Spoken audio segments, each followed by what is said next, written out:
মুহূর্তের সবচেয়ে বড় খবর আপনাদেরকে জানাই, রাশিয়াকে পূর্ণ সমর্থন জানালো চীন। রাশিয়াকে পূর্ণ সমর্থন চীনের।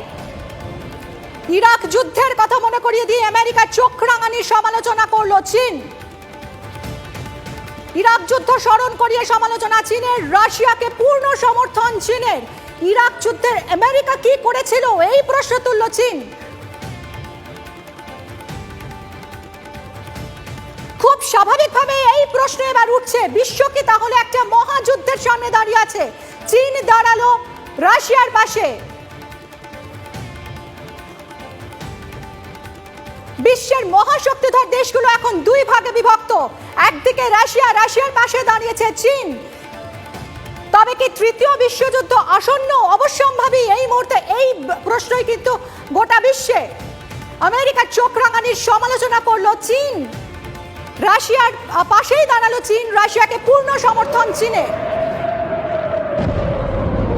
আমেরিকার চোখ রাঙানিকে পাল্টা আক্রমণ বেইজিং এর। ইরাক আফগানিস্তানের প্রশ্ন তুলে পাল্টা দিল এবার বেইজিং। ইরাক যুদ্ধের সময় ইরাকে যা করেছিল আমেরিকা, সেটা কি ছিল প্রশ্ন তুলল বেইজিং। খুব স্বাভাবিকভাবে এখন যে প্রশ্নটা বড় হয়ে দেখা দিচ্ছে, তাহলে কি বিশ্বের যে মহাশক্তিধর দেশগুলো দুভাগে ভাগ হয়ে যাচ্ছে, তাহলে কি তৃতীয় বিশ্বযুদ্ধ আসন্ন?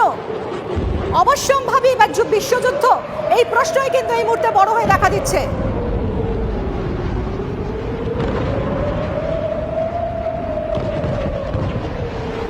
একদিকে সমস্ত হুমকি হুঁশিয়ারি চোখ রাঙানি অগ্রাহ্য করে যুদ্ধ ঘোষণা করেছেন ভ্লাদিমির পুতিন। বোমারু বিমান বাহিনী সাজিয়ে সেনা অভিযান মস্কোর। ইউক্রেনের আকাশে ঝাঁকে ঝাঁকে যুদ্ধ বিমান, আপনাদের সেই ছবি আমরা দেখাচ্ছি। মুহুর্মুহু গোলা বর্ষণ চলছে।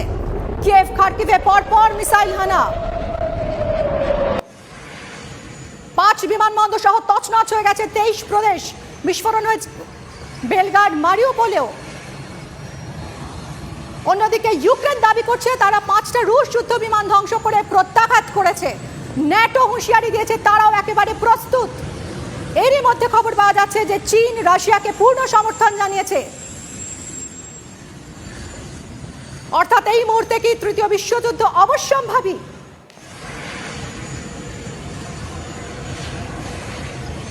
ইউক্রেনের এই মুহূর্তের কি অবস্থা আমাদের প্রতিনিধি তুলে ধরেছেন, দেখুন সেই প্রতিবেদন। पहली बात तो ये पोर्ट पूरी तरह से बंद कर दिया गया है। दूसरा, हमने अभी कुछ देर पहले ये भी देखा है कि यहाँ जो मिलिट्री है यूक्रेन की, वो इस पोर्ट पर आ रही है, टेक ओवर कर रही है। लोगों को यहाँ से निकाला जा रहा है। आम लोगों को, हम ब्लैक सी के पास थे, ब्लैक सी से हमको इधर भेजा गया है क्योंकि वो पूरा एरिया कॉर्डन ऑफ किया जा रहा है। तो अभी जो स्थितियां यहाँ पर हैं वो ये दिखा रही हैं कि जो ब्लैक सी में हो रहा है उसका सीधा असर इस ओडेसा की पोर्ट सिटी में आ रहा है। क्योंकि ब्लैक सी में ये लड़ाई छिड़ी हुई है यूक्रेन की नेवी और रशिया की नेवी के बीच में, और उसके बाद यहाँ पर उसका सीधा इम्पैक्ट देखा जा रहा है। एक और बात हमने देखी कि हमने फाइटर जेट भी देखा कुछ देर पहले इसके आसमान में। अब वो फाइटर जेट किस साइड से था ये तो कंफर्मेशन नहीं हो पाया, लेकिन फाइटर जेट का आना, अगर वो एयर स्पेस वायोलेशन का मामला है तो वो और भी खतरनाक मामला है। अगर वो यूक्रेन का है तो समझ लीजिए कि बड़े काउंटर अटैक की तैयारी है। तो कुल मिलाकर के अभी जो यहाँ ओडिशा में दिखाई पड़ रहा है, यहाँ गतिविधियां इस ओडिशा की पोर्ट पर बहुत ही ज्यादा तेज हो गई हैं। আমাদের প্রতিনিধির পাঠানো প্রতিবেদন আপনারা দেখলেন একেবারে গ্রাউন্ড জিরো থেকে, ইউক্রেন থেকে রিপোর্ট করলেন আমাদের প্রতিনিধি। ইউক্রেনের যে অবস্থা এই মুহূর্তে, একের পর এক বিস্ফোরণের শব্দ শুনতে পাচ্ছেন কিয়েভবাসী। রুশ বেলারুশ পাওয়ার গ্রিডের সঙ্গে সংযোগ ছিন্ন হয়ে গেছে কিয়েভে। সরাসরি যুদ্ধ ঘোষণা করেছেন পুতিন। বোমারু বিমান বাহিনী সাজিয়ে সেনা অভিযান মস্কোর। আকাশে ঝাঁকে ঝাঁকে ফাইটার জেট। একের পর এক ধ্বংস হয়ে গেছে বিমানবন্দর এবং আর্মি ওয়্যারহাউস ধ্বংস করে দেওয়া হয়েছে, সেই ছবি আপনারা দেখতে পাচ্ছেন।